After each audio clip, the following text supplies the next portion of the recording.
Okay, we're in the sewing room, finishing up the binding for Sandy's quilt of honor quilt of valor that she's making for a good friend served in the Marines. Thank you for your service.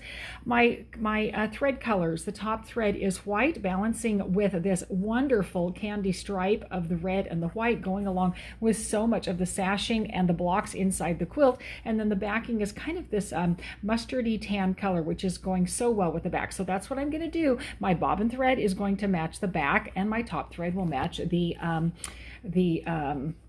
binding here. So I'm going to show you my last corner. I have the other three corners done. You can see how beautiful they turned out. The bulk is distributed on both sides.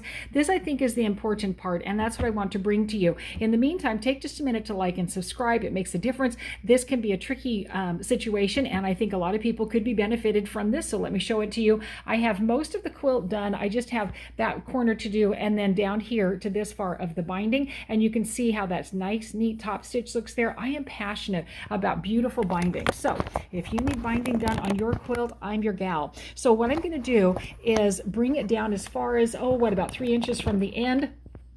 I folded up this side and I put 1 or 2 pins here just to kind of hold that while I'm getting ready to work the rest of this. Then I'm going to really nicely crease this all the way across and bring it as tightly over there as I can to be able to balance that corner just beautifully. If you need to, take a stiletto or a pin and put inside there to be able to balance that, so it makes the most beautiful little mitered corner ever, really taking it across in a gorgeous way. It takes a little bit of finesse, but it is so worth it, my friends. Do not skip that. You will be so happy if you go ahead and finesse that across. I've got a thread hanging there, and I'm going to show you that in just a moment, but I wanted to get this down to the end. She's sounding a little cranky because I'm going through so many layers here, but we are just taking her slow and easy. We're going to turn this over, and I'm going to take it down just a tad. Once I get into an area that isn't as thick, she kind of calms down a little bit.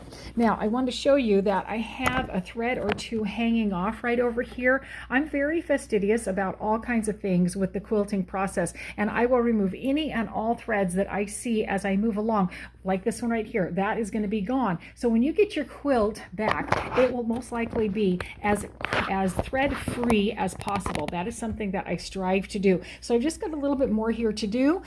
Put some thoughts down in the comments below. There's an arrow down here. When you hit that arrow, that will take you to another of Sandy's quilt being stitched out, and you'll be able to see other amazing tips that I can share with you.